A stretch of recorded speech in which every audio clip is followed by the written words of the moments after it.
10 years ago, the reformers in and outside the government has launched the Open Government Partnership, a new way to make governments more transparent, participatory, inclusive, and accountable. Through the partnership, the governments and communities have together co-created the 4,500 commitments, the fights corruptions, open up the government information and budgets, and strengthen the citizens' decision-making and more.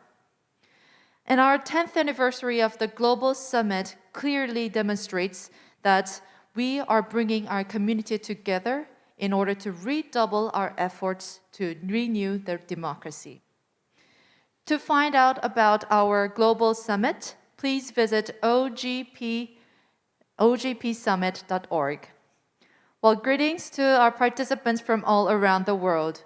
Welcome to the Anti-Corruption Plenary under the theme Holding Power to Account, Diverse Approaches to Anti-Corruption. My name is Shin Ji-ye, and I've been given the honor to serve you as your MC today. Well, thank you everyone for joining us today for this important discussions. The data from the OGP's first decade demonstrates that anti-corruption commitments yield high return in investment and with the high level of ambition and strong early results. But recent leaks, including the Panama and the Pandora Papers, have highlighted how powerful shadow networks continue to disrupt the operation of democracy and rob the citizens of resources meant for the essential public services. Today, we will be discussing how citizens, civil societies, and journalists are working together to uncover the corruption and how reformers in the government and the community can help to spur the new approaches and remedies, including through the OGP action plans. This plenary will also highlight the ways that multilateral fora on the anti-corruption can drive more efficient and effective policy actions at the control level. We will have a few different segments today. We'll start with a fireside chat, followed by 2 panel sessions. We encourage you, as the audience, to get involved by posting questions at the chat. You can also post online using the hashtag OGP Summit. Now, to open the plenary, I introduce to you the chairperson Jeon Hyun-Heui of the Anti-Corruption and Civil Rights Commissions of Korea through the screen.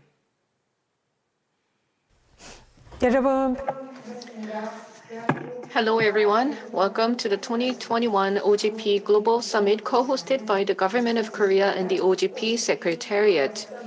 I'd like to welcome all of you. I am serving as the chairperson of the Anti-Corruption and Civil Rights Commission in Korea, an agency and a control tower that oversees anti-corruption policies in Korea. I am very happy to see all of you at the plenary session on anti-corruption. And thank you very much for joining us both online and offline. The Open Government Partnership was launched in 2011 as a global partnership with government leaders and civil society advocates. OGP has been actively promoting transparency in the public sector and public participation for anti-corruption efforts. Korea has been working hard to create a national anti-corruption system and relevant institutions together with citizens through the Anti-Corruption and Civil Rights Commission, or ACRC in short. The Anti-Corruption Policy Coordination Committee for a Fair Society, which is presided over by the President, has implemented policy responses to major social issues such as speculative real estate transactions. Also, in 2018, a 5-year anti-corruption plan was developed together with civil society as an anti-corruption roadmap for Korea. In March 2018, the Public-Private Consultative Council for Transparent Society was established that includes 37 institutions and groups from civil society, the economy, the industry, the media, and the academia. The Council discusses and suggests various anti-corruption policies. 수행하고 있습니다. 국민권 Also, ACRC has been working hard to strengthen the legal and institutional framework for anti-corruption in Korea. First of all, the Improper Solicitation and Graft Act was created to prohibit improper solicitations and the receipt of graft by government officials. The Act on the Provision of False Claims for Public Funds and Recovery of Illicit Profits is used to prevent fiscal leakage through strong punitive sanctions for false claims for public funds and full recovery. The Act on the Prevention of Conflict of Interest in Public Office was newly enacted, where 10 codes of conduct for public officials are laid out so that government officials can carry out their mandates in a fair manner. Recently, the ACRC consulted experts and citizens to develop an ethical management program to boost transparency of public and private corporations. This program has been applied first to the public corporations. If this program is operated successfully, it will lead to the private sector as well. Prevention of corruption requires transparency in the public sector, as well as close communication between the public and the private sector. The ACRC aims to facilitate reporting of corrupt practices by protecting and rewarding whistleblowers. We have been working to create legislative and administrative measures for this. We also have several channels for reporting, including online channels, so that people can easily report cases that violate public interest. We use the e-People portal, where citizens can share their ideas on important social issues and make suggestions for policies. These comments and suggestions provided by the public are combined and analyzed with big data, and the findings are shared with relevant government agencies. This is to ensure that opinions of the people are reflected in policymaking. Korea would like to share its experiences regarding anti-corruption with all of the participants of the 2021 OGP Global Summit. Ladies and gentlemen, the world is faced with the COVID-19 pandemic, and there is a sense of crisis all over the world. To overcome this crisis, governments need to open relevant data in a transparent manner and distribute medical and health resources in a fair manner to gain trust of the people. And then based on this trust, people voluntarily participate in efforts to stop the spread of the virus. This should be the right way. I hope that the ideas and insights shared by experts and civil society representatives will help contribute to strengthening anti-corruption mechanisms around the world and creating a more transparent society for all. I also hope that we address the issues of distrust, conflict, and inequalities, and resolve our common challenges, including the pandemic, through global solidarity between governments and citizens. 감사합니다. Thank you. Chairperson Jeon Hyun-Heui for your remarks. Moving on, I am very happy to introduce to you our speakers who will be joining us for the Fireside Chat speakers. They will be opening the plenary with the conversation on the exposing corruption and the need for systemic reform. Gerald Ryle is the director of the International Consortium of Investigative Journalists, and Khadija Ismailova is an investigative journalist focused on Azerbaijan for the Organized Crime and Corruption Reporting Project. Gerald and Khadija will be joining the conversation with Tonu Basu, the Deputy Director for Thematic Policy Areas at the OGP Support Unit. Tonu, Gerald, and Khadija, welcome to our anti-corruption plenary. Thanks so much. And welcome, Khadija, Gerard. Thank you so much for taking the time out to speak to all of us in the open government community. We have been incredibly excited about this conversation. Now, it's been quite the year for investigative journalists. some incredible work done, but also in incredibly tough political and financial environments. We know exposing corruption is a critical step in the path to tackling corruption, along with prevention, prosecution, and all of the other policy issues we will be discussing in today's plenary. And we hope this conversation will help set the scene for these conversations ahead. Now, Gerard, let me come to you first. The Pandora Papers leak has been the biggest of its kind this year, certainly, but of all the data leaks we've seen, we've heard there have been over 11 million papers that journalist teams have sifted through to uncover what we've seen. What are some highlights from this year that you can share with us from the leak, from the impact? You've been on the road, you've been in different countries. Are there specific examples from different countries that you'd like to share with us? One of the biggest impacts here has been in the United States. And I think this is very important because people will probably still remember the Panama Papers, which we brought out in 2016. And there was a lot of criticism there saying, where are the American names? Here, what we were able to discover was, in fact, that the US has been cracking down on other countries now for many years. And in fact, this has now led to the US becoming probably the most attractive tax haven in the world, which is a bit of an irony here. I think the other things that I would point out is really the hypocrisy of many of our elected officials.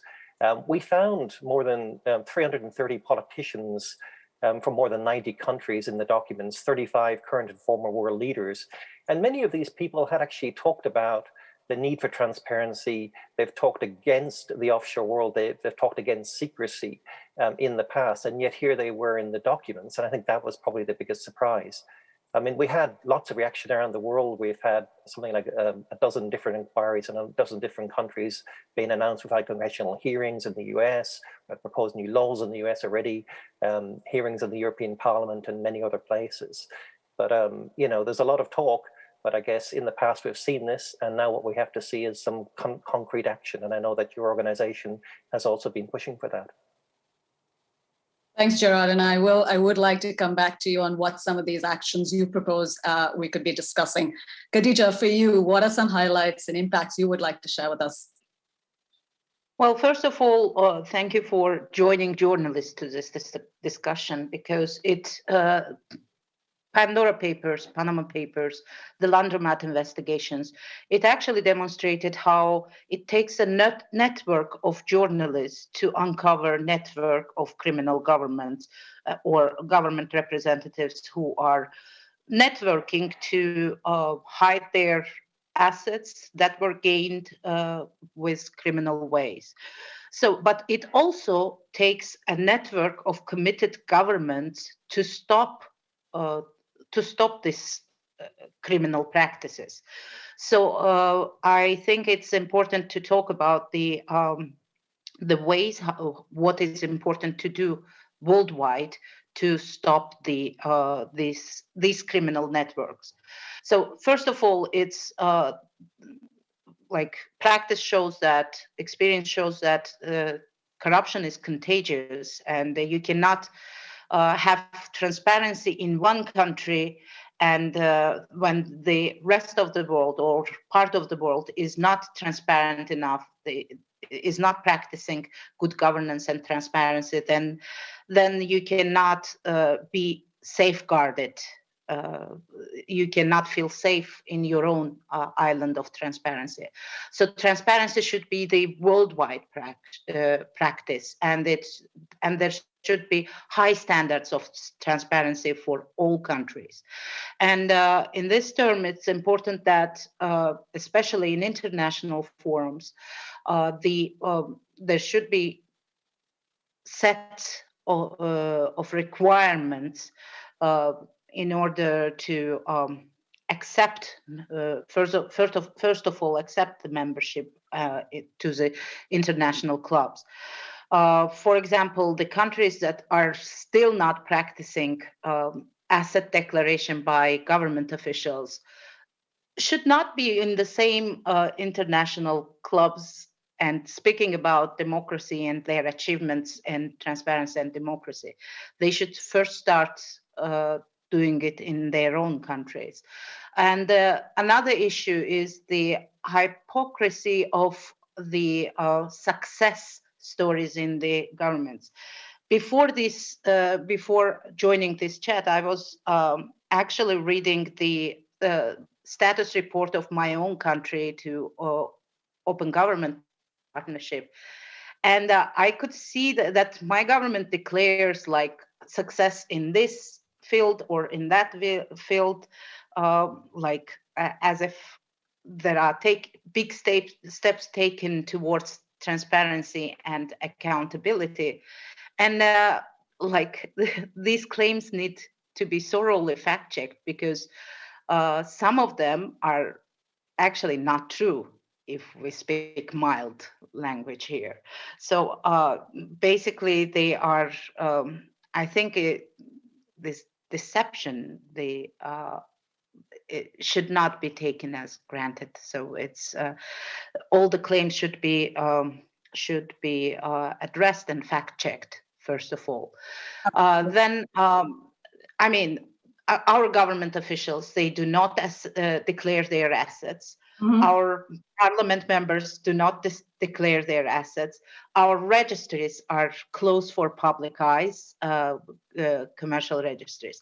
And still, this country is a member of all the anti-corruption initiatives and being praised. I'm sorry, I'm abusing the time.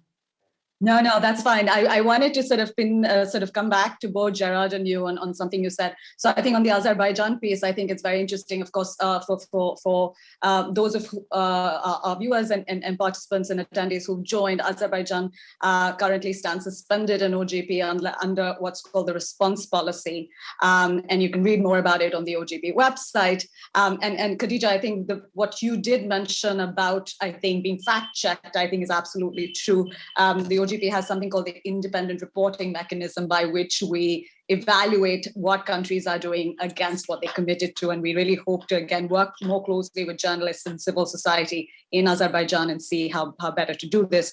But I think something I would like to come back to both Gerard and you on, or I think both of you talked about concrete actions to tackle transnational crime. You talked about ways, of course, Khadija, you mentioned asset declaration, you mentioned transparency of company registers. What are some policy loopholes that have surfaced through some of the work that you've done, not just in the past year, but over the past few years, that you think this community, the anti-corruption community and the open government community here today should prioritize? Maybe just one or two concrete things that everyone should double down on.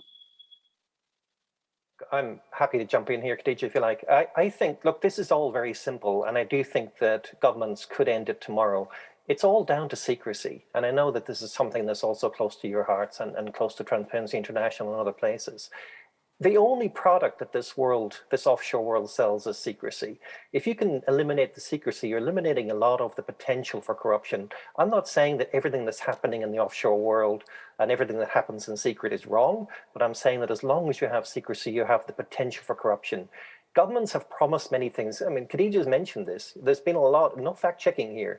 I mean, after we published our first big offshore leak story in 2013, I think David Cameron came out and said there was going to be a register of in places like Cayman Islands, British Virgin Islands, other places. It's taken years for that to happen. After we published Panama Papers, we were promised that all property transactions would be open and accountable and open for journalists to look at, which I think is very important. Because the other point I want to make here is that there's been a huge shift in the last 10 years. There's a new movement out there. Journalists are getting together and setting aside rivalry and actually working for transparency. And this is really bringing a new level of scrutiny to the world, because we have realized, as I think governments need to realize, that crime doesn't stop at borders. Once the agencies that are in a country tend to stop as soon as the crime leaves their country, and they get frustrated when they go, say, to an offshore entity or an offshore jurisdiction, and they can't find a piece of information, and then it goes to another, and eventually they just give up and go away. There has to be a global approach to this, but there's also got to be concrete action. People do a lot of talking, but I do think now we've an opportunity again as journalists to be relentless in our reporting, coming back to these stories over and over again and showing the hypocrisy. I'll finish by saying that one of the most amusing things we found in reporting the Pandora Papers was all of the reactions to our previous stories, including clients saying, I don't want my name to come out in another Panama Papers type thing. They are scared of the transparency, and that tells you a story. So transparency is certainly key. Khadija. Transparency is the key, is really key, and also ending impunity is the key.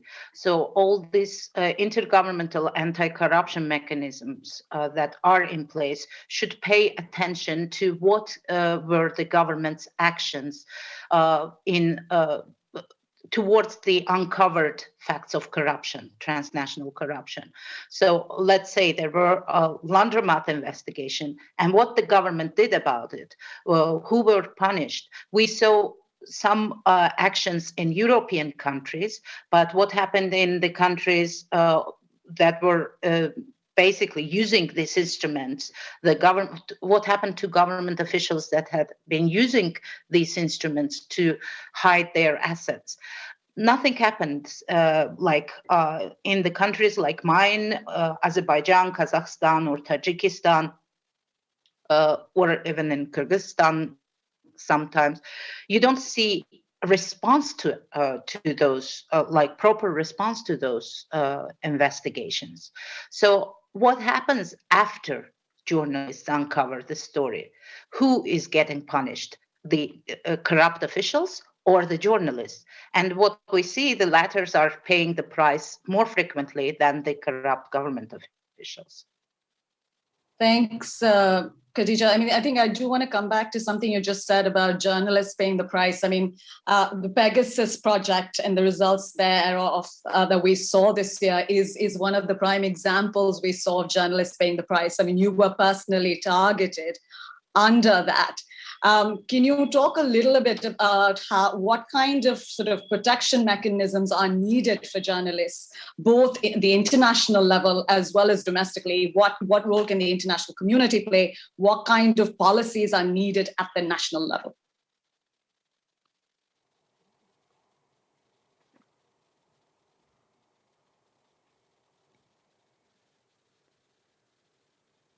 I was denied my privacy back from 2011, right after the first Panama story I did.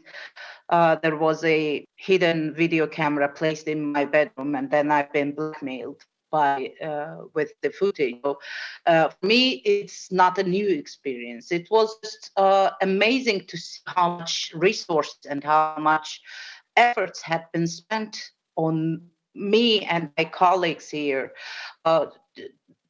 Government didn't stop anything. Our personal gadgets have been used as a spying mechanisms to watch our private life and professional life as well. So Azerbaijan is one of the biggest clients of the NSO, with the biggest users of the Pegasus spyware. Journalists, civil society activists, political activists who are in opposition, the lawyers, all of them had been targeted. And unfortunately, we have several dozens of cases now started by the lawyers, activists and journalists. They are filing lawsuits against the government because of the illegal surveillance practices.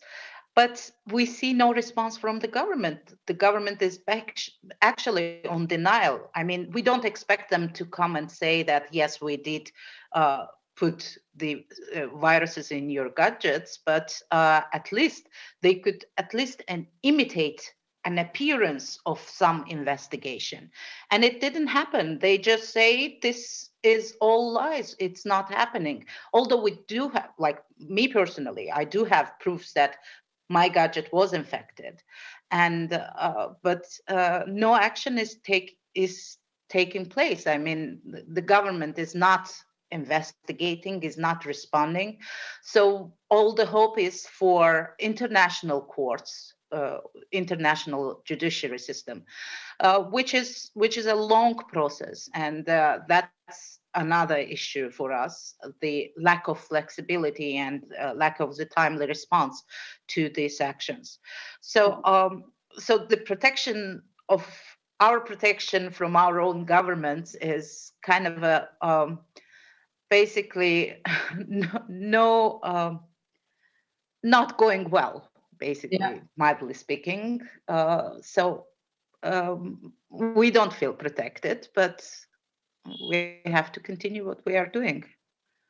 No, absolutely, and very brave words there, Khadija. And the surveillance issue is really critical for journalists and activists. Just yesterday, we had someone from Mexico talk about sort of response to Pegasus there that they were trying to do through their OGP, working with activists. Gerard, from your side, what kind of things can we see in the policy environment to make things better for journalists?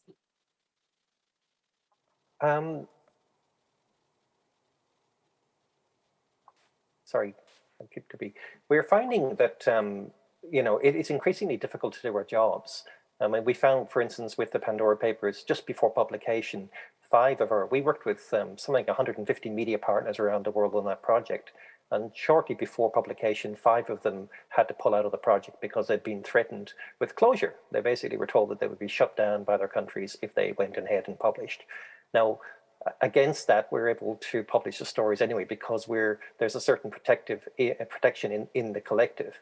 I think governments need to realize that there's something bigger happening here. The business models that have sustained investigative reporting over the years, traditionally for the last century, are now broken. The business models of journalism are broken, and we have to find new ways to capture sort of the essence, or at least the good things about journalism. I know journalism can be criticized. We're not all perfect. Not all journalism is good necessarily, but I do think that good investigative reporting, when it's done well, does need to be supported. And I do think that if the governments are going to do anything, this is something they should be thinking about doing.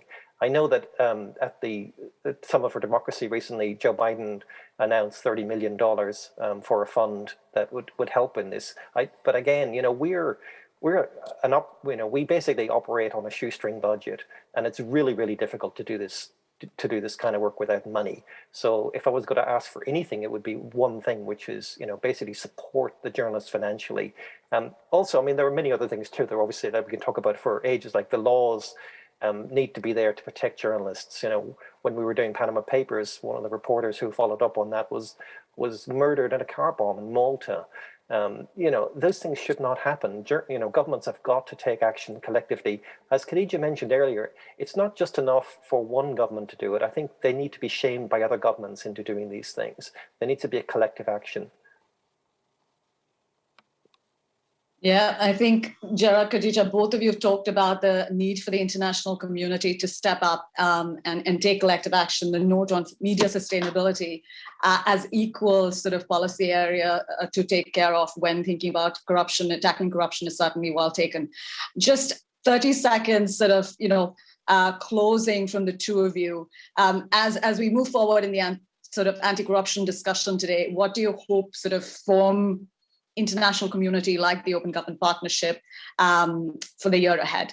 How can they support this work better? I think, I'll jump in quickly, 30 seconds. I'd say, continue with this global approach. You're on the right path.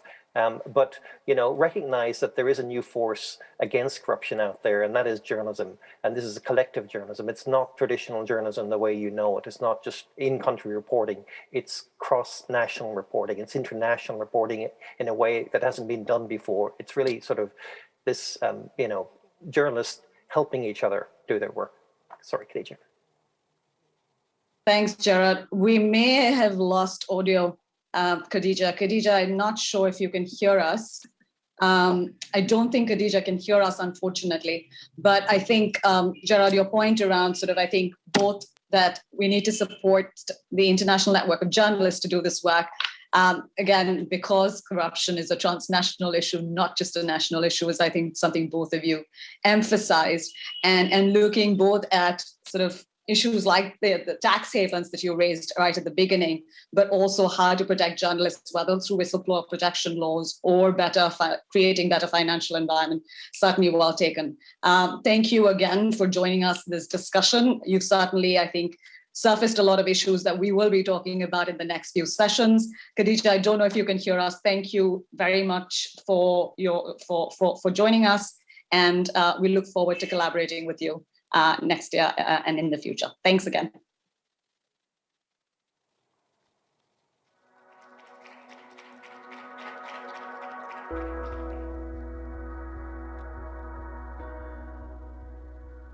I personally believe in the sanitary effect of sunlight. So when you're able to beam the searchlight, it becomes very difficult for corruption to continue to survive and weigh down our economy, like has happened in the past. For Nigeria, it was an environment shrouded in strict secrecy, and the information on who owns what was an exclusive preserve of very, very few. This is information that no one was willing to discuss. There has been a lot of improvements since then. Naiti kept pushing and pushing. President Muhammad Buhari, while attending the anti-corruption summit in London, made a commitment, first of all, to the Open Governance Partnership, and Nigeria committed to sign and did sign by July of that year, and also made a commitment to establishing an open register of a beneficial ownership of companies operating in Nigeria. The first step we took was to ensure that there was a deadline within which Nigeria would queue into the beneficial ownership disclosure. So we published a roadmap, and that roadmap was mainstreamed into our national and country work plans, and then widely shared in terms of ownership to the companies, to the government, to the civil society. And we began to work towards meeting that deadline. And by December 2019, we became the first country to establish a beneficial ownership portal. What has happened since then, and for the better, is the reenactment of the Companies and Allied Matters Act 2020 CAMA. CAMA has made a provision that authorizes CAC now by law to establish and to collect beneficial ownership information from all companies operating in Nigeria and establish an open register so that citizens or anybody can visit the database and interrogate the data. We were able to pass the Petroleum Industry Act, the PIA, which in Section 7 of the PIA has made a very clear provision for the establishment of a beneficial ownership register for the extractive industry.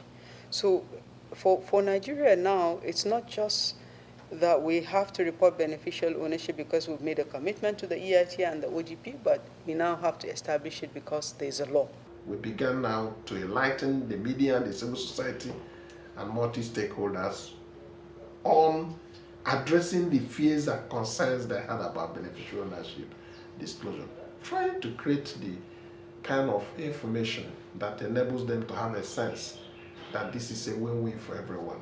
It will help us to track, reduce, and arrest corrupt practices that are undertaken either by companies or beneficial owners of companies. It helps us to have information that the citizen can see who are actually the real owners behind the companies that run businesses in Nigeria. Once people realize that information about them will be in the public domain, it acts as a major deterrent. The mining sector came up to say, oh, between January and May this year, our revenues grew by 151%. So that began to build confidence that beneficial ownership, after all, is a win-win for all.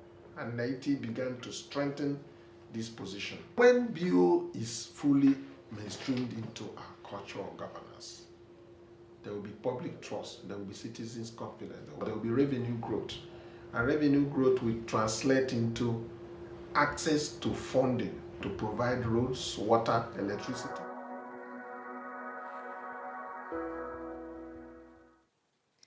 Thank you very much, Tono, for leading the session, and also Gerald and Khadija for your insightful conversation on the roles of the journalists in fighting corruption. I also hope that you enjoyed the video highlighting the Nigeria's beneficial ownership commitment. And congratulations, Nigeria team, for winning the OGP Impact Award. And now let me introduce to you our first panel, which will focus on corruption, trust, and open government. Our moderator is Warren Kraftczyk, the Executive Director of the International Budget Partnership as well as an OGP envoy. Warren will be having the conversation with Sarah Chase, author of the book on corruption in America and what is at stake, Mo Ibrahim, founder and chair of the Mo Ibrahim Foundation, Yoo Han-bum, Executive Director of Transparency International Korea, Inessa Vojka, member of the Parliament of Latvia, and Olena Tanasevich, the chairwoman of the High Anti-Corruption Court of Ukraine. Warren, over to you to start the panel discussion. Thank you very much, and hello everyone. Welcome to this plenary discussion. Prior to the pandemic, the Edelman Barometer measured that citizen trust in government plummeted to an all-time low. Despite a trust bubble at the beginning of the pandemic, Barometer again measured that government trust fell further recently, as many governments squandered that trust in unaccountable COVID relief spending. Trust matters. These results tell us that citizens see governments as disconnected and unresponsive to their needs, or corrupt or captured by elites. As trust declines, governments lose legitimacy to lead, institutions crumble, investment is discouraged, and compliance with the law fails. The cycle of low trust and weak democracy can entrench itself over time.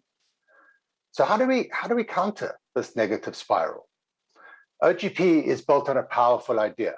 Open government is a partnership that builds trust through dialogue by governments that commit to transparency, engagement, and responsiveness, and citizens, civic actors that actively participate, monitor, and provide feedback.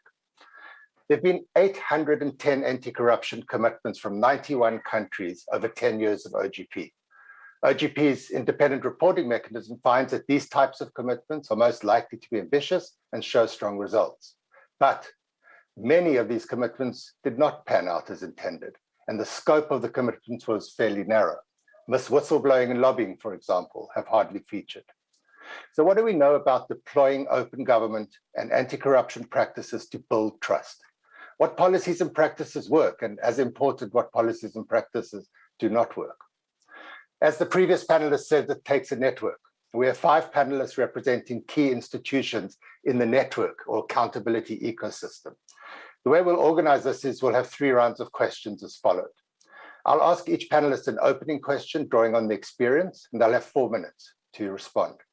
I'll then ask each panelist, after listening carefully to the other panelists, to highlight one powerful lesson about what works or does not work that were mentioned by another panelist. And then finally, we'll take questions from the floor or the ether for 10 minutes. So jumping right in, Sarah, let's start with you. In your work in many different countries, the US and Afghanistan, for example, you've documented how corruption contributes to the breakdown of institutions. Have you seen places where strong trust between governments and citizens can prevent this? And what made this dynamic work? Or are you more skeptical of this relationship, and why?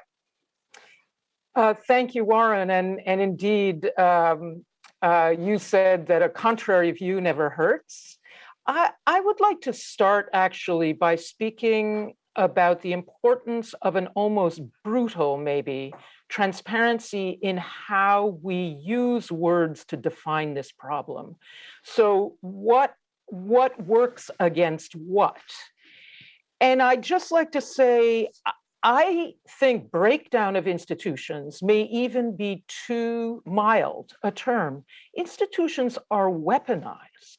And as Khadija said, they're weaponized by a network. And so what we're talking about is the deliberate practices of networks that control government, but also private sector, and also out and out criminal sector elements of society. And their practices are therefore deliberate, not just a lack of will. The problem, the spiral then that we're talking about is not just lack of trust in government.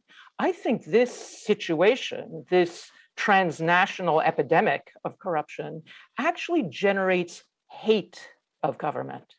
And hate of government, again, it's not just a disintegration. You then get attacks of various kinds on government institutions. And just to focus ourselves on how important this whole issue is, I took a look back at the 19th century, late 19th and early 20th centuries, which is the last time, I think, in history that the world was this tightly in the grip of corrupt networks. And the result makes today's pandemic look almost like a weak replay. I mean, what it led to was 2 world wars, a pandemic, again, much more severe than this one, and a global economic meltdown, meaning 2 genocides, mass starvation in Europe, use of the nuclear bomb. If we don't address this, that's the direction that we're going. And so as for ways of getting at it, as Khadija said, we need a network and not just a network of journalists. I think any response needs to be multidimensional, and the OGP's structure takes that into account, as does the Korean experience since, the mass public demonstrations. And so that means public engagement, both oversight and in the creation of the reforms, as in Chile, for example, which today is voting on a kind of citizen-engaged constitution, and not too technical. The technocracy is also exclusive of ordinary people. Then there's the institutional side, the legal and regulatory framework, and then, as we've spoken about, carrots and sticks, meaning incentives as well as disincentives. Who gets promoted and why, as well as who does not get promoted. And those need to be, again, given the weakness or narrowness of, I think, judicial responses, let's get creative. What are some opportunities for citizen sanction if the laws are not there? And then finally, and this really goes to something Gerard was saying, what does not work is factionalizing the issue. What does not work is only noticing corruption when, it's the other party, the other ethnic group, the other gender, the other country that is the perpetrator. We will only really curb this phenomenon if we all begin by holding our own communities to account, our families, our countries, our political parties. Thank you, Sarah. Critical views are not only welcome, but they're necessary. And as you remind us, this is a very hard moment to grow from, with hate rather than trust in government. So thank you for those comments. Mo, let's turn to you now. What qualities of strong political leadership that can contribute, what are the qualities of strong political leadership that can contribute to fighting corruption and building citizen trust? And given your experience in the private sector and in your foundation, what opportunities do you see for incentivizing more leaders to provide the political will for anti-corruption reform? Yeah, well, thank you very much. Pleased to be here. Really, of course, fighting corruption needs leadership. And our leaders must have a minimum of decency. We need to work around this. But I would like to present it as it's not just a moral duty of a leader to do it. It is a matter of interest. It's a matter of interest personally and a matter of interest to his country. Because we lose huge amount of money because of all forms of corruption. And I need to verify here a little bit. Many people think of corruption as just about bribery. In Africa, actually, most of the illicit financial flows are taking place because of business activities, mispricing and profit shifting, this issue, we lose over $107 billion every year in sub-Saharan Africa, 42 countries. Only 42 countries lose $107 billion every year. What does it mean? This amount of money is more than all of the international aid, all the debt offered to Africa. It's less than this money. So Africa acting as a creditor to the world, this is ridiculous. And these numbers, you just need to know these numbers and what is going on there. This money lost every year means what?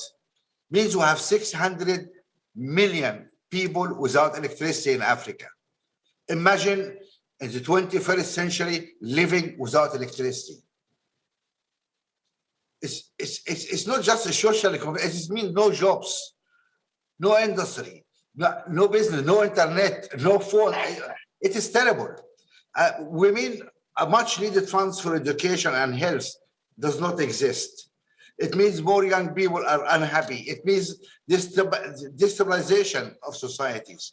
So fighting corruption in all its forms, and I must say that, because it's not only political leaders, it's also business leaders. We need to understand that. We need to focus on the role of business on corruption, which people don't talk about it. People need to know for every political official who's corrupt in Africa, there are a dozen corrupt business people who are honored and respected worldwide and get knighted or whatever. This is utter hypocrisy. So we really need to address this issue in its all aspects. Our data, we publish the data on African governance, shows clearly the link between or the correlation between anti-corruption, transparency, and economic growth. It is over 0.9. It is such a strong correlation. So it's in the interest of our leaders, if they want to be re-elected, it's really to cleanse this country, because how the country can get more prosperous. I think this is something really we should really emphasize. And fighting corruption of Africa means fighting corruption in Europe and the United States, because this is a major issue, major problem for us. Wonderful for Nigeria to win the prize, but I would like to see today when US and UK and Europe win the prize for opening their register. That will be the real day, in my view. Thank you. Thank you. Thank you very much. Again, you're emphasizing the global nature of the corruption of the problem and how we all have a stake in fixing this. Moving on to Jeon Hyun-Heui. Can you highlight some specific successful reforms targeting open government, trust and corruption that have been developed or discussed in OGP dialogues in Korea? What have we learned, Jeon Hyun-Heui, about the role of civil society in advancing successful and unsuccessful reforms? What is the limits to civil society's role as well? Over to you. 예, 감사합니다. Thank you very much for giving me the floor. I don't know if Korea's case can necessarily be called a successful case for the OGP platform, but I can say that Korea's experience with OGP, although it was not long, is something that I would like to remark on. In Korea, we began the OGP journey in 2017, the Open Government Forum that was held in 2017 with about 11 different civil society organizations and several other local governments across Korea to talk about openness, democracy, transparency. There was a public-private governance for integrity society. And in this forum, we worked together for several years. And on that regard, we tried to come up with a fifth open government strategy for the government. It was a policy proposal on that. And we looked at 14 different priority policy goals under 3 different frameworks. First on civic space and civic participation, anti-corruption, and the third is on inclusive digital innovation. And Coincidentally, these three thematic areas are also similar to what we are discussing here today in this OGP Global Summit. And under these, we also looked at 14 different priority public policy areas. And of these, 5 have to do with anti-corruption. And with these 5 different projects, if I were to elaborate on them further, basically our direction is to try to go to a more trust society, to try to have more trust building between civil society and government, and try to have institutionalization to build more trust. We have a common vision under this, so that for public organizations and public institutions to try to do public procurement, then we try to provide open data and also provide help to whistleblowers, and also use big data to try to collect the opinions of citizens to try to make sure which of the areas within public services is unfair or unequal, so that we can identify areas for improvement. The government and civil society will work together to try to create a more integrity society. And fifthly, to try to create a growth base for civic society. These were the 5 areas that are relevant to anti-corruption within the 14 different policy areas that we have identified. I don't know if you've heard of the Korean movie Parasite or the Netflix show Squid Game. In Korea, I think you've seen through these different content that we've seen rapid economic growth and democratic development. However, with other countries, this has led to huge inequality and unfairness and gap between the haves and have-nots. Even in the era of the 4th Industrial Revolution, we are trying to be very fast in our evolutions, but there is inaccessibility for some marginalized classes to digital technologies and less capacity, and this could lead to fears of wider growing inequality. Korea's civil society is trying to work on many different areas. However, fundamentally, I think that we have to really work on eradicating this inequality and this unfairness that is in our society, so that we can become a more transparent and more trustful society. And I think that this is the single most important objective for civil society in Korea. And so, the OGP visions and strategies that Korea has promulgated through OGP, I think that civil society should work very hard together on this, so that we can try to build more trust. And I believe that civil society has a huge role to play in that regard. That is what we members of the civil society in Korea think. In Korea, the history of civil society working together with the government is not that long, in fact. In this OGP process, some of these civil society policy proposals have not been completely integrated into the government's agenda, but at least the government and the civil society are now willing to work together. And I think that this is very meaningful in the context of Korean society. Korea's civil society will work very closely together with the government to try to build on different policies, especially with anti-corruption, to try to create an integrity society. There is the public-private governance for integrity society that I mentioned, and within the OGP Civil Society Forum, we are also making our voices heard. But we are also very independent, obviously. So if there is something that is at issue with the government, we are very vocal in our criticism. So within Korean society, civil society is working very hard for the interests, for the public interest, but we're also working as watchdogs, monitoring the activities of the government. So we are working on this on a 2-track kind of idea. So cooperating with the government, but also monitoring the government. And I think that our accountability in Korean society has also gone up, so that civil society also has to work internally to build our own level of transparency. Thank you. Thank you very much, Yoo Hyun-Heui. So what I get from you is, be careful how you define or claim success, but aim high at a common vision for society around anti-corruption and around trust. That's a good message. Moving now to Inesi. Inesi, what role do parliaments play in combating corruption? And how are specific reform initiatives, such as the current work on lobbying regulations, contributed to strengthening citizen government trust in Latvia? Or perhaps how have they not contributed to citizen government trust in Latvia? The floor is yours. Hello, everyone. I think that the parliaments are hugely important in conducting anti-corruption reforms and reducing corruption in quite a few ways. They are adopting reforms and laws or killing them, and often through some gentle amendments so that the reforms become toothless.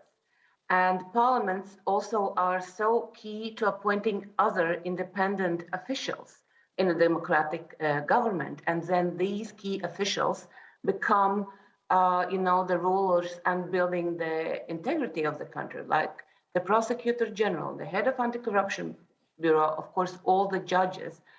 And that we were fighting for when I was part of civil society for over the 2 decades, and that we also take very seriously now when I am in the parliament. Of course, parliament has this good opportunity of having the oversight role and in seeing what is happening in instigating reforms and lead by example. I don't know if that are many parliaments in the world. But that part, actually, I like very much in being in politics, that I can exercise in my own right this ever mentioned and ever evading phenomena of political will, and being an example of how we want to work. And this is how we have approached the work on the, as we say, last remaining missing anti-corruption pillar in Latvia, the law on lobbying transparency. We have built the architecture of many other laws over the decades. And in my work as a politician, I base my work on 3 pillars: on partnerships, on transparency of processes and communication, and integrity of promises and actions. And this is how we have been also approaching building the lobbying law, working together with civil society, with businesses, with political colleagues. And lobbying overall is seen largely as corruption by people in Latvia. And that has been one of the big hurdles over the time when we have not been able to create a decent law. So this time when we started the law, we wanted to solve the battle between NGOs and businesses, where NGOs said, you business are the bad lobbyists, we are the nice advocates. So we upgraded everyone to advocates. And we said, we will have this law on advocacy transparency, on transparency of interests. And we want more of it. And we want everyone to participate. And we want everyone to feel safe and know how to do it. We base our work on transparency of actions of public officials, of the meetings, of the procedures of the law, and of course also on the transparency of who the lobbyists.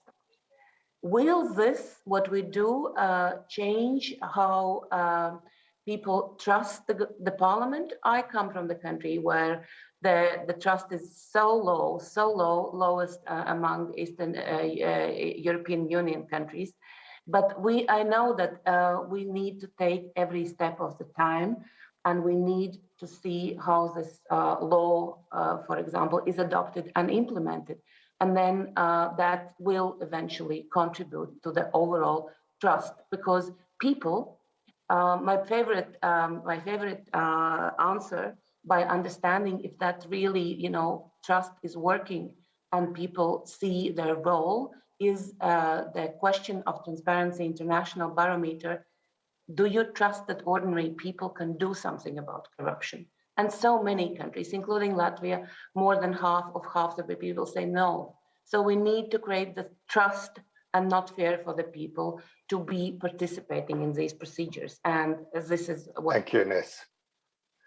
Thank you very much, Ines. Sorry to cut you off. I loved your comment at the beginning, which I'll paraphrase as killing me softly with your amendments. I thought that was really good. Olena, turning to you now. What led to the establishment of the High Anti-Corruption Court in Ukraine, of which you are the chair? And how do you see the court's role in building trust in your country? And what's the limitations to the court's role? Thank you so much. Actually, we know and see how corruption undermines foundations of transparent and accountable governance and poses threat to economic development of countries. So I would like to briefly talk about Ukrainians' experience in this regard, focusing on the work of the High Anti-Corruption Court in Ukraine. Answering the first question, what led to the establishment of the High Anti-Corruption Court in Ukraine, I should admit that this path was bloody for Ukraine. It started in 2014 with the Revolution of Dignity. This was a good example of how through protests people came together and bringing out a spirit of solidarity demanded justice and better respect for Ukrainians. This was a clear message to the government to undertake tangible reforms directed to improving the quality of life in the country. Exactly these demands became a precursor for starting an anti-corruption movement to push for a comprehensive institutional reform that included the creation of new anti-corruption bodies.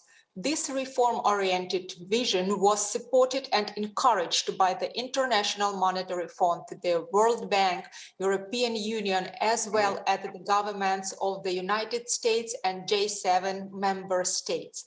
As a result of using this momentum for the reform, 5 new institutions were created: National Anti-Corruption Bureau, tasked with investigation of corruption-related offenses, Special Anti-Corruption Prosecutor Office for prosecution of these crimes, National Agency on Anti-Corruption, tasked with policy coordination and corruption prevention, Asset Recovery and Management Agency, and at last, the High Anti-Corruption Court. So the main objective behind the court's creation has been fighting corruption through adjudicating corruption-related cases. We are a specialized court within the Ukrainian judiciary, considering cases mostly investigated by the National Anti-Corruption Bureau and prosecuted by the Specialized Anti-Corruption Prosecution Office.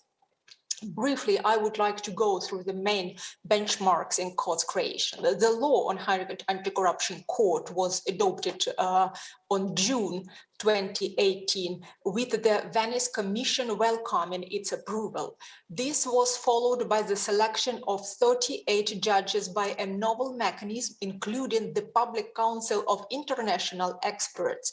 This council had a full access to candidates' dossiers with the right to pose questions and inquire into details.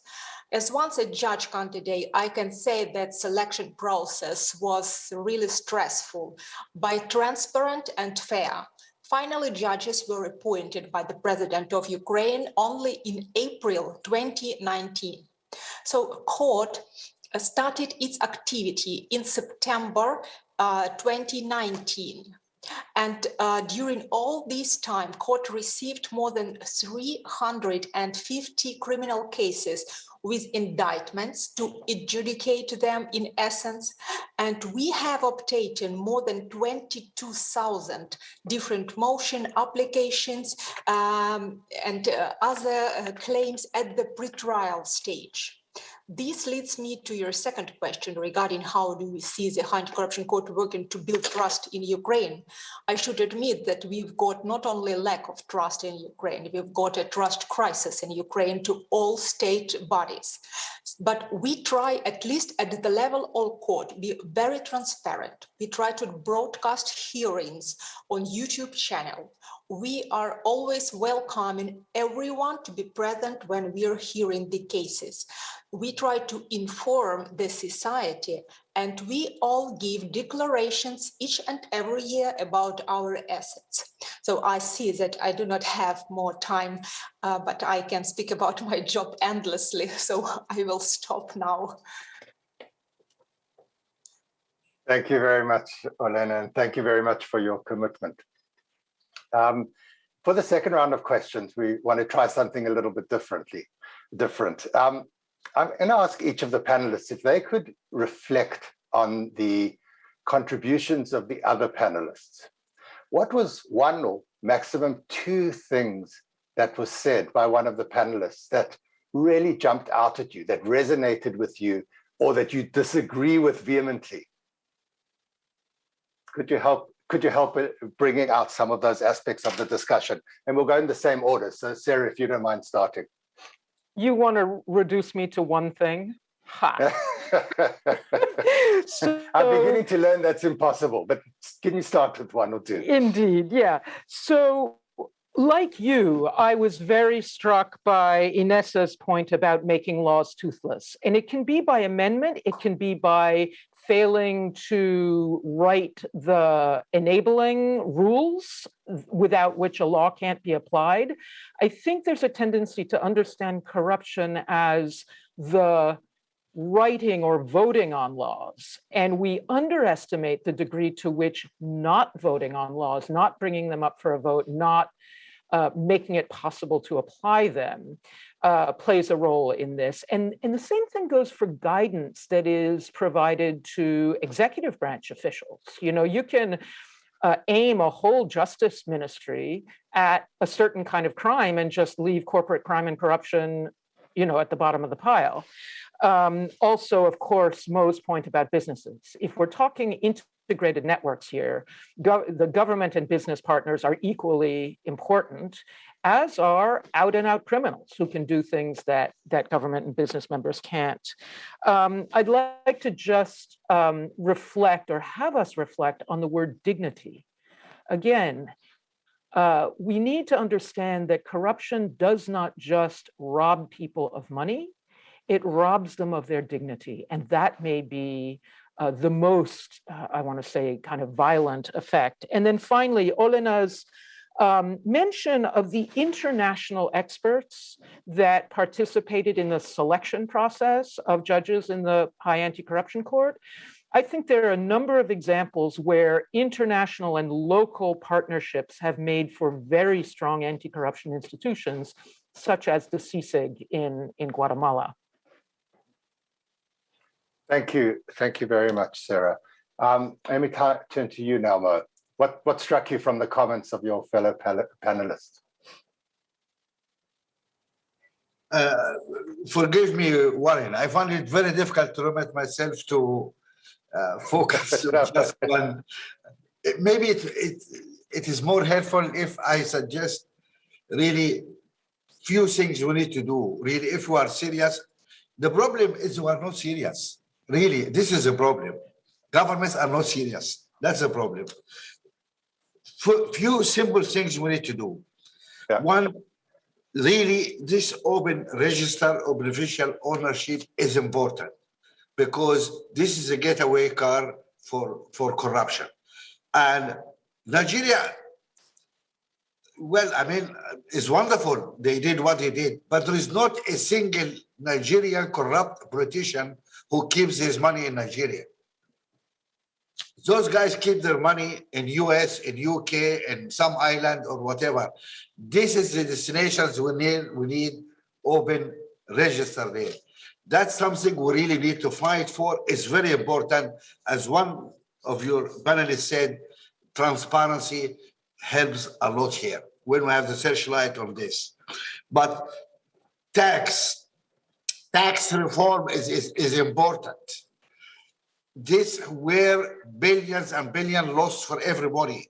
And look at the cynicism. I mean, we have been arguing about the fact that nobody pays tax in Africa for years. Nobody doing anything. Then the big tech started to do their profit shifting and whatever funny stuff, acrobatic things in Europe, and the British got upset and the French got upset. Now we have OECD doing this base erosion, and thank you very much, it's helpful. It's too late, but we need to sort this one out. That is really important.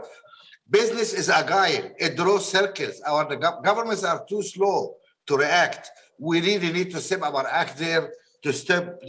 Corporate governance is important. We always talk about political governance. Corporate governance is important. Boards and executives need to be criminally liable for corruption. They don't pass the buck under business expenses, or this guy in that country did. They should be really responsible. We had to focus on that. I'm sorry to interrupt you. Finally, stolen assets recovery. Yeah. Okay, I can speak till morning about this. Okay, thank you. Thank you very much. Let's come to you now. What have you learned from the comments of other panelists?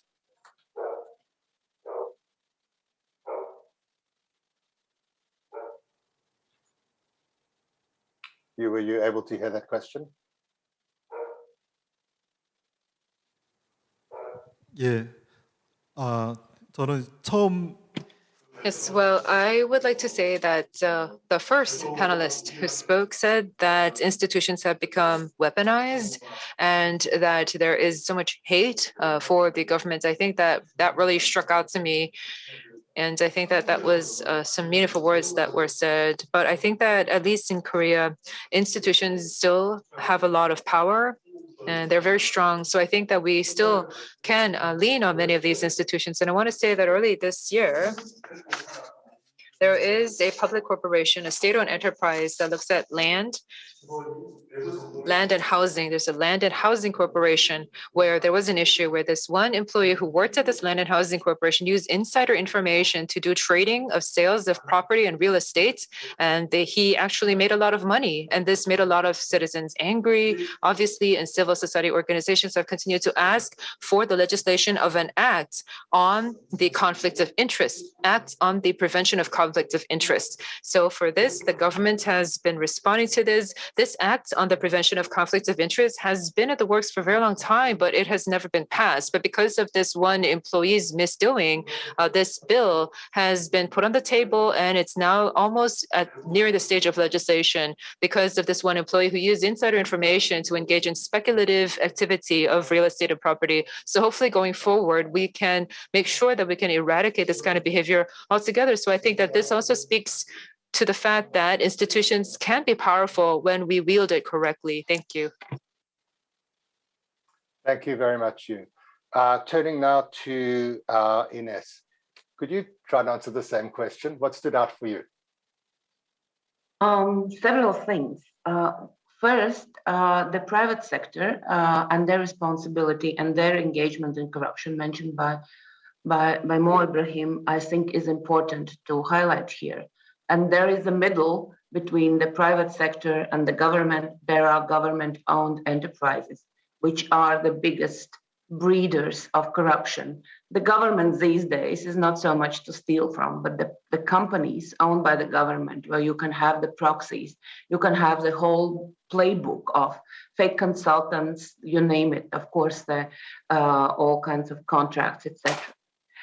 So I think that is important. Then, the other aspect has been, when I listen to the Ukrainian example, and I have been working in Ukraine myself, and all the Ukrainian reforms and everything happening there is very dear. And Ukraine is even a bigger champion of anti-corruption reforms than Latvia is. The more corruption, the more colorful the reforms. And the more you need the transparency, the way there's this register of assets, including the relatives of everyone in Ukraine, is amazing, of 1 million people declaring it. Does it increase trust? Not immediately. Transparency by itself does not increase the trust, but because the trust is so low, people see this corruption to their neck. This is the only way how a government that wants to signal that we want to do the change can operate these days. But you also need the action. Please do courts in Ukraine, take the work, do your work, not the anti-corruption work, but just the work that it is entitled to you, and do it with integrity. And that combination of transparency and the role is important for all the government institutions to work on. Thank you. Thank you, Ines. And finally, Olena, do you have some reflections on your other panelists' comments? Thank you. Actually, I had pleasure to listen to the previous panel, and I will try to combine my attitude now about two panels. What is the most important thing that I would like to highlight? And I can see that from our cases, for example, the very important thing is international cooperation. Corruption money, they are never left inside the country. They begin to travel all over the world. And what is very important, to organize the system of financial monitoring inside the country and have an opportunity to obtain an information needed information from international partners. That is the first moment. The second one, I would like to admit the role of international experts and say several words about their job. Their job was very transparent. It is obvious for Ukrainian citizens that international partners are not interested in anything in Ukraine for themselves. They are transparent and they are free, absolutely free. So all this competition was broadcasted. You could watch each and every moment of this competition. But nevertheless, now we can see that e-declaration and transparent court is a very important in complex of all these parts in Ukraine. Live such a life, believe me, when you're open to everyone and everyone can check everything about you, but it makes a very high level of trust and we work about it each and every day. Oh, thank you. Thank you very much, Yelena. I loved your last comment on the contradictions or the difficulties of being a public person and the necessity for openness. We've allowed the comments to go on for a bit, so we've just got one question from the floor, and it's addressed to you, Ines, if you don't mind being brief, please. But the question is, you were elected to Latvia's parliament after you had a long career in civil society at Transparency International.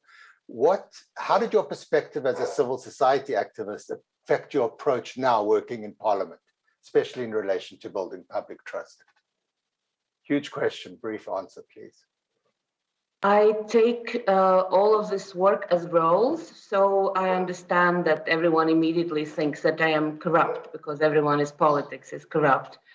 I do take seriously my cooperation with civil society, and I see that we have far way to go with my colleagues in the parliament, trusting the knowledge and devotion of civil society that they can be the partners. And with coalition governments like we have, it is, very often we see that there's no time to consult the outside partners. And that is something I definitely want to change. And that is because the NGOs, our closest partners who understand our work, part of calling the parliament corrupt is not understanding what we really do, but NGOs do understand. So we need to listen to them and we need to have the dialogue so we better understand and can work for better solutions instead of fighting with each other. Thank you very much, Ines, and thank you to all the panelists for a really wonderful discussion. It's going to be challenging to round this up, but I'll just say that what I learned is to be very real about this moment. And I think it's a comment made by many people. There's no easy fix here, but aim high. Public trust and dignity are huge goals for societies to achieve. And we should keep our aims focused at that level.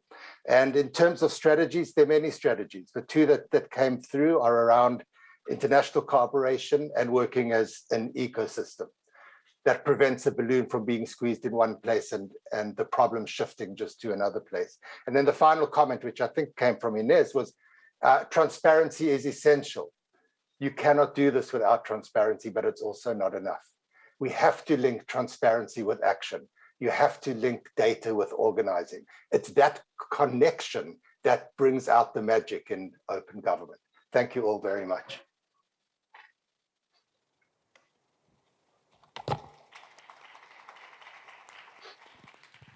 Thank you very much, Warren, and all the panelists for an insightful conversation. I now have the pleasure of introducing our second panel focusing on the linking multilateral engagement to the country action. Our moderator is Robin Hodes, the strategy lead for the B team, as well as a former steering committee member of the OGP.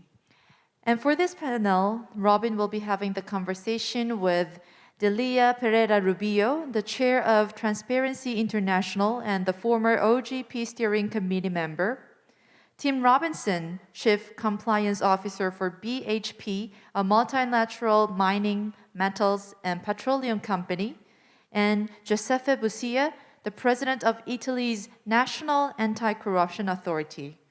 Robin, I'll turn it to you to start the conversation. Well, thank you very much. Thank you to the previous panel, the excellent speakers we've had so far today, the government of the Republic of Korea, and of course, the Open Government Partnership.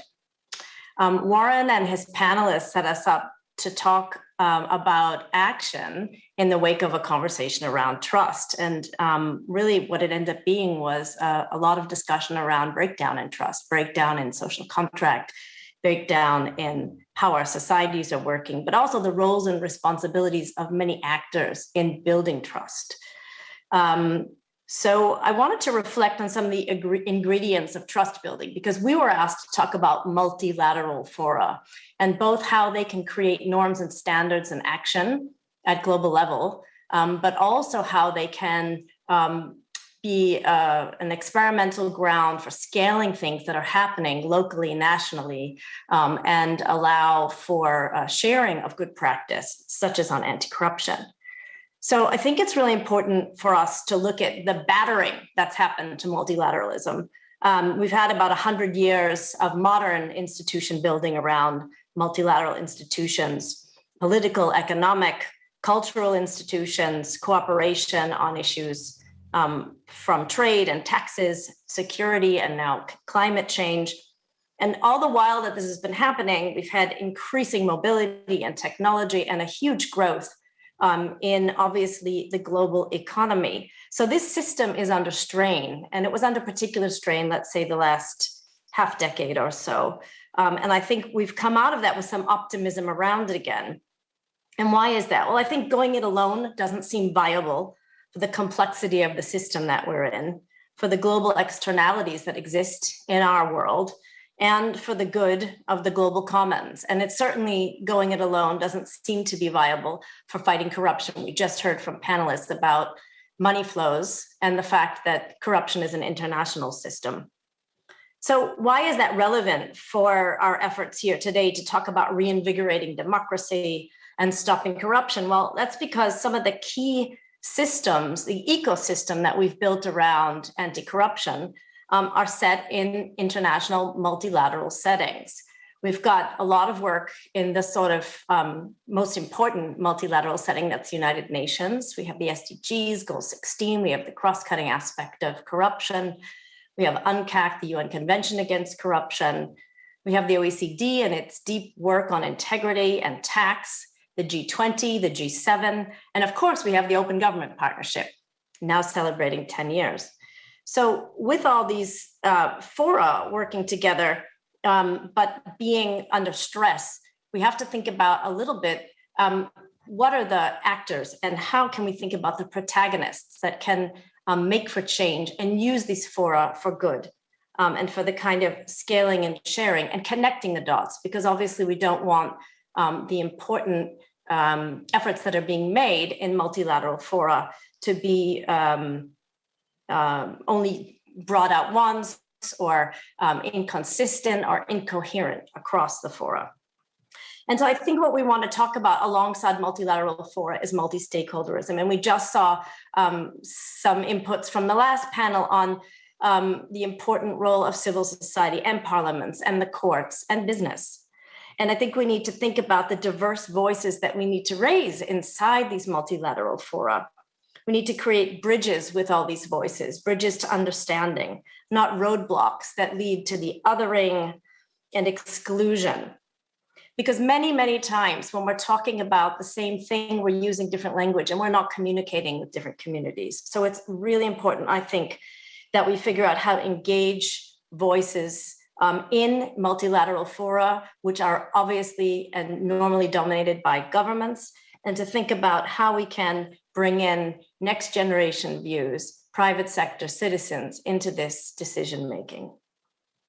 So with the reach and the replicability and the opportunity of multilateral fora and the energy and consensus building that we can get from multiple stakeholders, we can move and we can act. And that's what we're going to reflect on right now.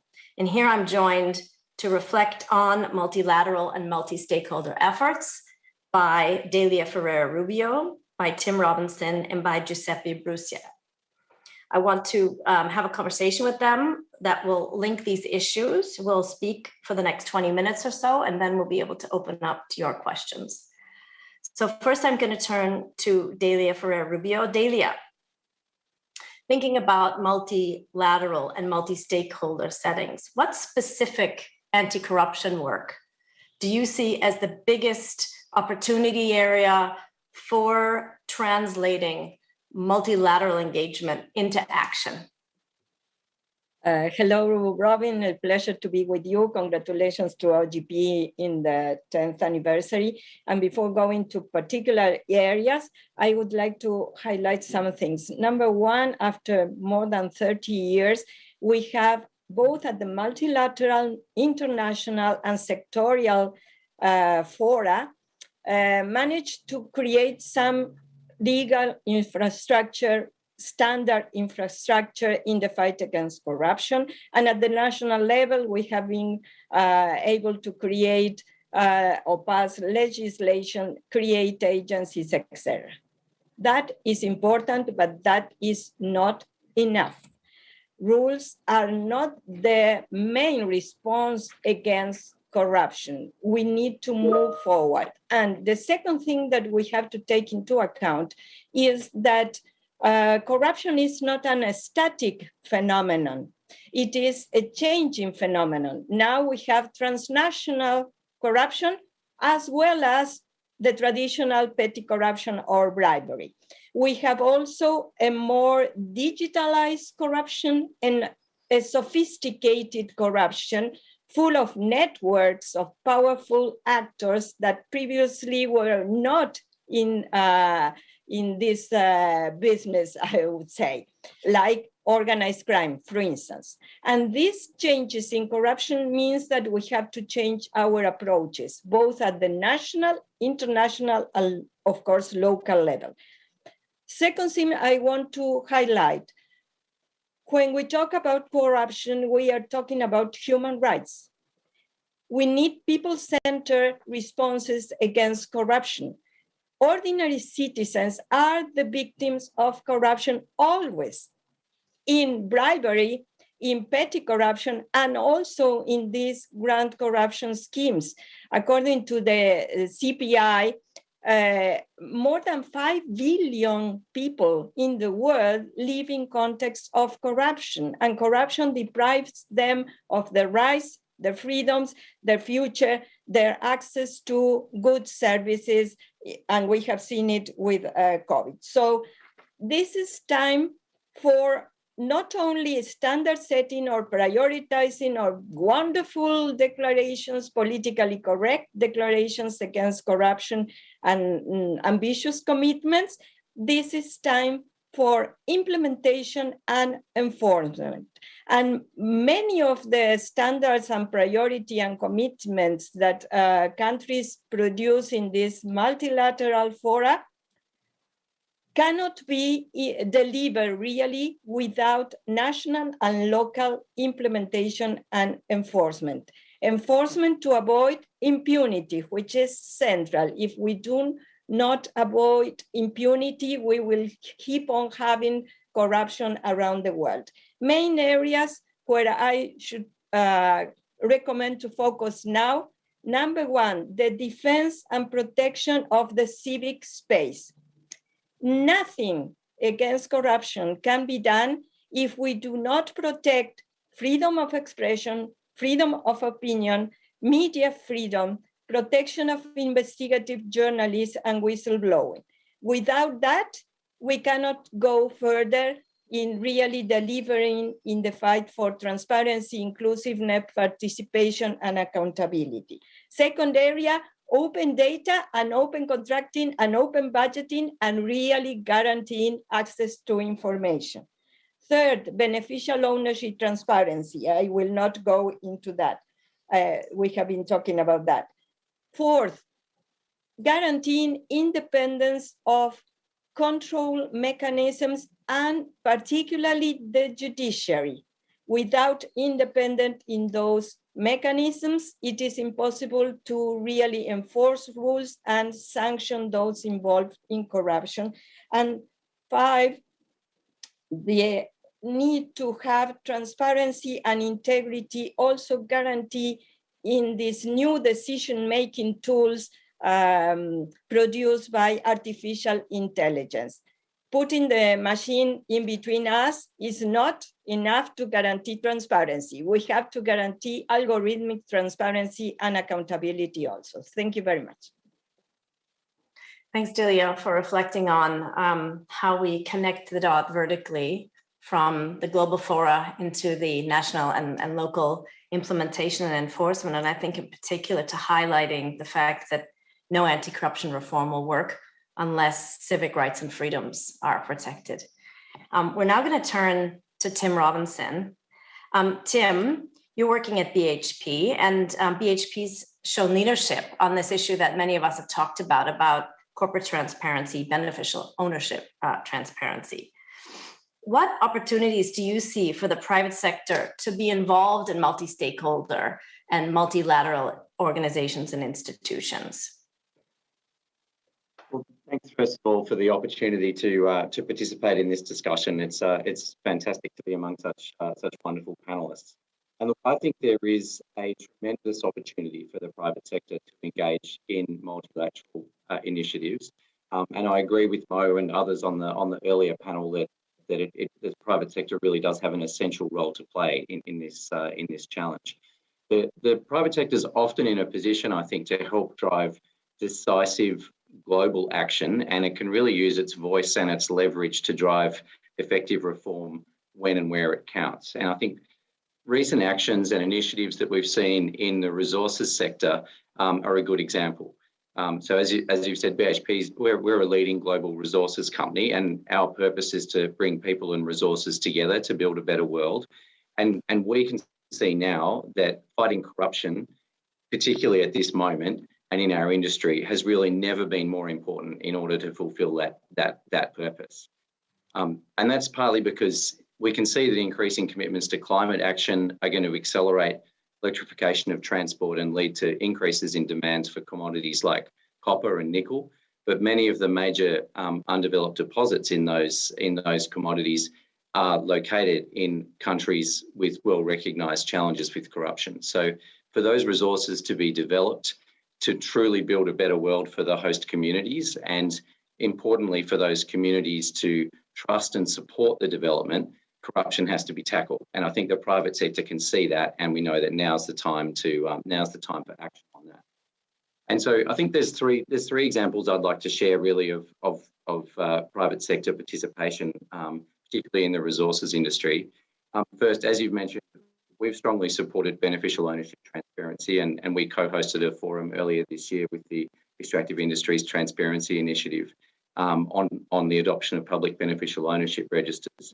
And as part of that, we joined with 5 other peers major peers in the industry to make a public statement on ultimate beneficial ownership transparency, agreeing and committing to promote it, agreeing to disclose our own beneficial ownership, and agreeing to use beneficial ownership data in our due diligence processes.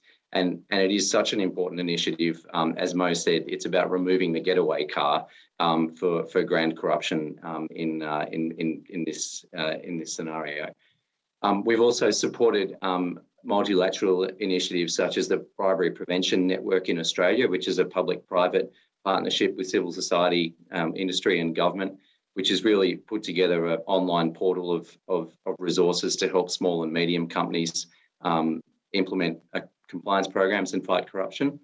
And third, with a large part of the industry, we've supported the recent Transparency of Minerals position statement by the International Council on Minerals and Metals, the ICMM, which is just published last week, which commits all ICM members to disclose all mineral development contracts entered into from 1 January this year. So it's representing around about a third of the industry committing to disclose contracts. So I think there are many opportunities like this. Thanks so much, Tim. And what about why should companies want to get involved in this? What's in it for the broader private sector? Well, I think first and foremost, in addition to the benefits in terms of ensuring that we win and retain the trust of host communities, these measures should really provide real benefits to companies who are committed to operating ethically and never engaging in corruption, because they should prevent corruption. They should level the playing field, and they should enable us to compete for resources in our industry based on the value that we can offer host communities rather than any corrupt benefits. So really, as measures to level the playing field, that's the most important benefit, I think, for companies that are like us, committed to operating ethically.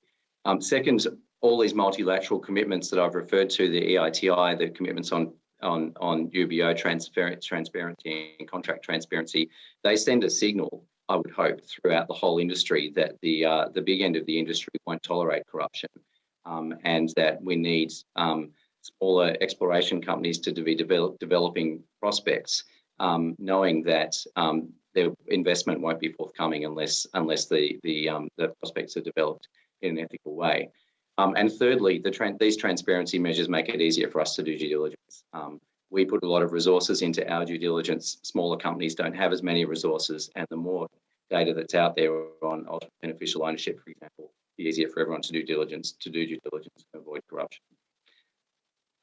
All strong cases. And I think hearkening back to the last segment of the panel, when we heard about trust being low in government, trust has also fallen for business, although we do hear that folks expect a lot more from company leaders and leadership. And I think here what we can see is if a company is willing to connect dots between ownership transparency, contract transparency, tax transparency, they can show action ahead of where legal reform is and actually show there's a way to earn profit and do the right thing. Thank you. Giuseppe Busia, welcome. I would want you to be able to talk to us today about Italy and the G20, and to see how the G20, where you were the president in the last year, helped you strengthen your own domestic anti-corruption agenda. Thank you. We can remember that the final declaration of the G20 leader reaffirmed the central role of the fight against corruption. And there are some documents that were very important that were approved. And there were 3 sets of high-level principles and a compendium. And they tried to create, to envisage a sophisticated form to how to fight against the more sophisticated form of corruption and guarantee integrity, especially in this moment of procurement during the emergency. But I would like to highlight in particular about the compendium on measurement of corruption that presents some innovative, reliable technique to detect and measure corruption.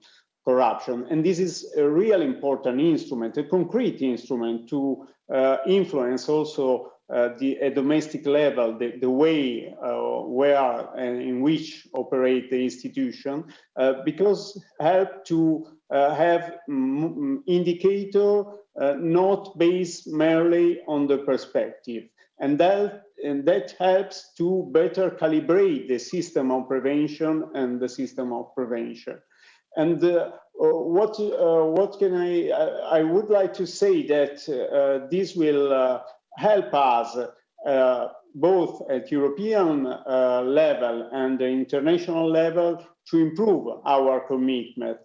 And I think that all the Italian institutions will be more open to participate to the global fora and cooperation initiatives, such as Open Government Party. And I'm sure that after that, the Italian institution will continue to confirm the country leadership in promoting participation and spreading good practice to foster integrity, transparency, and reaffirm another time the importance of these values for the health of our democracy. Thank you so much. I think we also wanted to ask you a bit about how a forum and initiative such as Open Government Partnership has allowed you to promote a program such as National Recovery and Resilience Plan. So how were you able to connect between an important national program and an initiative such as OGP? We are embraced a multi-stakeholder approach in design our fifth OGP National Action Plan. Of course, having in mind the crucial phase of the National Recovery Fund implementation, and all institutional and non-institutional actors involved in this co-creation process converge on the need to adopt a systemic approach to grant transparency to the whole process of spending, from the decision to the execution. And we are preparing a plan that will cover all the main area of OGP, but I, again, want to stress the importance of transparency of public procurement. We as ANAC, as the independent authority, anti-corruption authority, consider it a way to enhance the stakeholders' engagement in the governance of the recovery plan. And for this reason, we are improving our open data portal with the publication of all the information contained in our national database of public contracts. They contain all the data of all the contracts, of all the public contracts in Italy, and we are putting it in open contracting standard to facilitate the participation, the engagement of civil society organization in a shared approach, because data doesn't exist if there is no communities and stakeholders using it, trying to find there more knowledge. And for this reason, we will keep on investing in stakeholder participation, investing in technology, but more than that, helping people, helping all the civil society organizations to use the data, to elaborate this data, to try to find their new way of participation. Thank you very much. So Delia, I think we heard there an example of open contracting and also thinking carefully about use of open contracting data. So we want to congratulate the Italian government on that and encourage that as a important part of that kind of an initiative. We've got a little bit of time for some questions. And so we have one that's come from the audience that I'll pose to all of you. So feel free to jump in. And it asks, what concrete measures can political leaders take to facilitate better cross-sector collaboration? So we want to work together on anti-corruption, but what can leadership do to facilitate better cross-sector collaboration on anti-corruption norms and commitments? I would say, if I may, that they have to be serious in their commitment and their invitations. And unfortunately, not all countries and governments go the same way. So if you invite civil society and business sector to participate in dialogue, to co-create plans or to co-create policies, or to just listen to what objections civil society or experts have on pieces of bills that are being discussed in Parliament, they have to take care to take that into account. And if they are not going to go the way that civil society or experts propose, they have to justify why not. They have to answer to what the stakeholders are asking or saying. It cannot be just a one-way dialogue. It must be a real dialogue. Thanks, Delia. Tim, do you have thoughts? Look, I think I agree with everything that Delia said, and also I think that we do see a great model for dialogue through initiatives such as the Extractive Industries Transparency Initiative, where there's a structured multi-stakeholder dialogue, which itself is transparent and holds everyone in the dialogue to account to try to produce an outcome. So I think for our sector, certainly, moving through the EITI process and adoption of that is certainly a major step forward for any political leaders in wanting to improve the conditions in our sector. Thanks, Jim. Giuseppe? Yes, I agree what has been said, and I may add that what we have to ask to the government and to the leadership is to offer concrete tools, concrete instrument, maybe technological tool to offer transparency and to promote dialogue. This is a key instrument because if the people, the citizen, has this concrete instrument, like the one that I said, the National Database of Public Contract, they come to participation, come to the dialogue, and grow the spirit of democracy. Okay, thanks for that. I have another question that's come through on the topic of G20 and other multilateral initiatives. How do our panelists suggest that key anti-corruption issues, such as procurement or corporate transparency, beneficial ownership transparency, be better connected across the different multilateral efforts? Are there specific ideas? How do we connect the dots? Delia. I think they are really connected. If you go through the G7, G20, COP, COSP, etc., commitments, you will see more or less the same commitments, including the Lima Declaration Against Corruption of 2018. What we need is to transform these commitments, which are repeated, into action. I was saying in an OGP meeting the past week, what we need is now action, implementation, and reporting. And I think this last point, the reporting, is crucial. We are really fed up with commitments at these multilateral sectorial meetings. We need to track the commitments.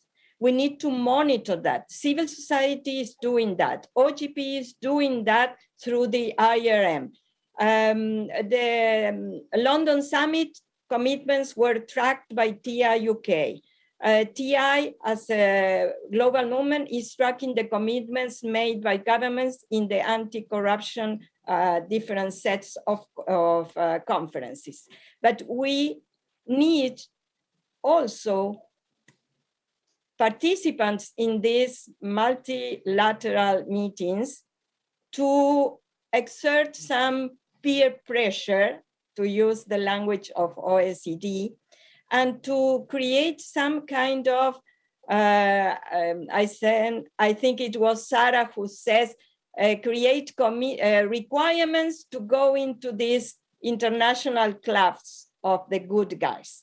It's not enough to go and say, my country is doing wonderfully well without fact-checking and without taking care that laggards should be named at least by peer governments and ask for international accountability of these commitments. Thanks, Delia. I just want to give Giuseppe and Tim an opportunity to come in if they'd like to on this issue. Just to agree with Delia again, I think in terms of the most productive thing is action at this point, and taking an issue like ultimate beneficial ownership transparency. I think we can see that there is support in the private sector for it. There are commitments being made, particularly in our industry, and I suspect support from other sectors as well. The private sector, in many ways, is ready to assist in the task of creating open beneficial ownership registers. And is basically stands ready to assist governments in doing that. Yeah, I most agree what has been said, and I really think that we have to show that the institution has not to be let alone in deciding, and they have to open and to create a concrete instrument to open the decision, and also create a specific public debate in the choices, regarding the choices, the most important choices, especially in this period of emergency, of big investment, to consider all the opinions that come from the society and to have the obligation of the government to dialogue, to be open, to answer to the questions that come from the people. Thanks, Giuseppe. I think it's important to end on the note of a government saying that citizen dialogue is welcome. Delia highlighted as well the fact that we need accountability about commitments. We heard during the session a couple of reinforcing messages that rules are not enough. You can't fix what you can't measure. So we need good metrics and data. It's always a challenge in this space. But I think above all, we heard about the importance of action, whether it's government action and connecting the important dots that are there between commitments and over time, and also for business action and business leadership in a moment when the world is looking to leaders not only in government, but in other areas as well to demonstrate the power of what they can do for change. So I'd like to thank the three of you and look forward to the next section.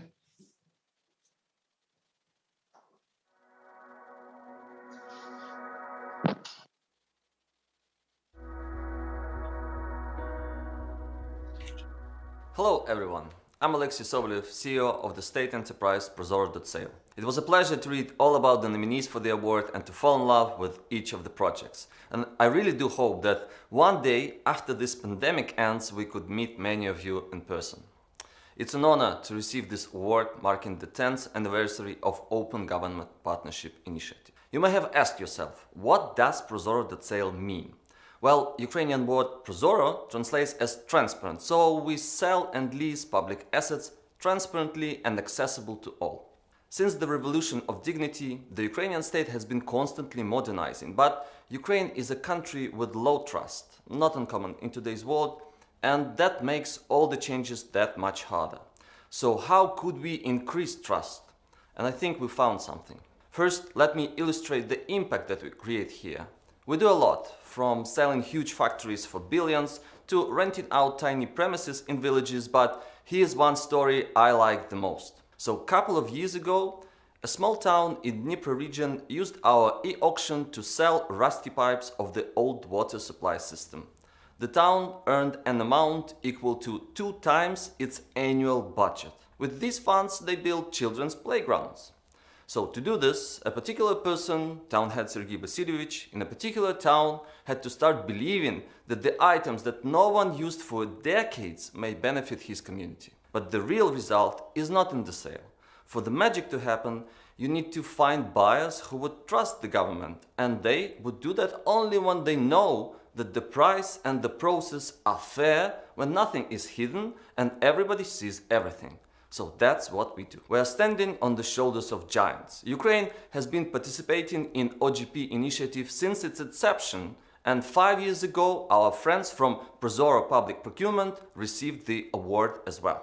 We are sure that this is not a coincidence but a trend, so watch out for the new Ukrainian initiatives in coming years. We'd like to thank everyone who supports the system and without whom this award could not happen.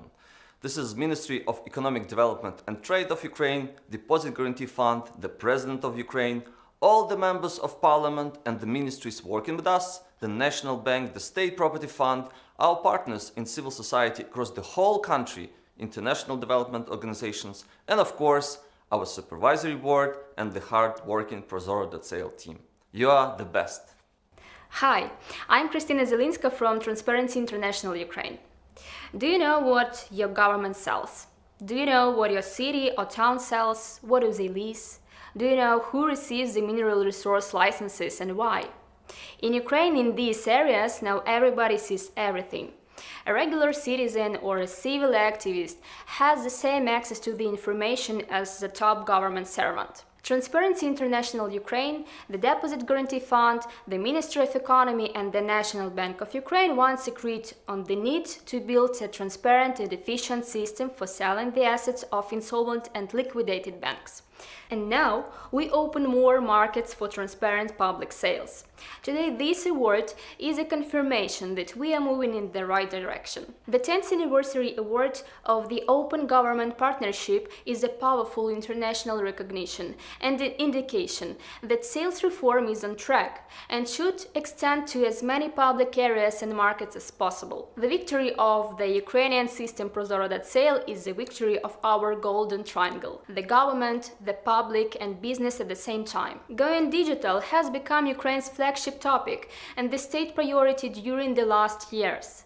Ukraine is one of the first countries in the world that fully legalized digital passports. It was a huge step to a paperless regime. We have a big ambition to make Ukraine a world champion in being digital, and such projects as DIA, Prozoro, Prozoro.sale, etc.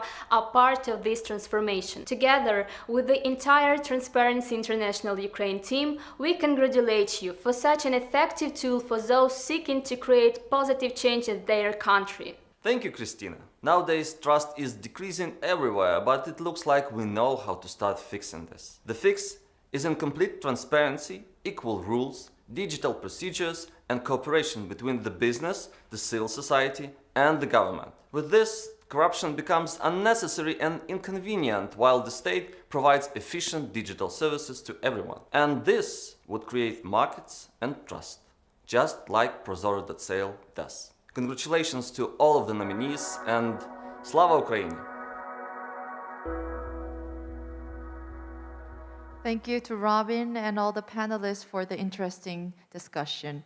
And I also hope that you enjoyed our video highlighting the work of reformers in Ukraine on the transparent sale of public assets. And congratulations on the Ukraine team for winning the OGP Impact Award.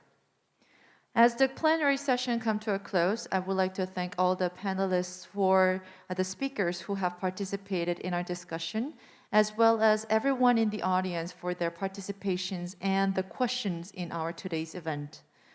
We hope today's conversations were thought-provoking and inspiring, and we encourage you to keep the conversation going among your peers and online through the hashtag OGP Summit.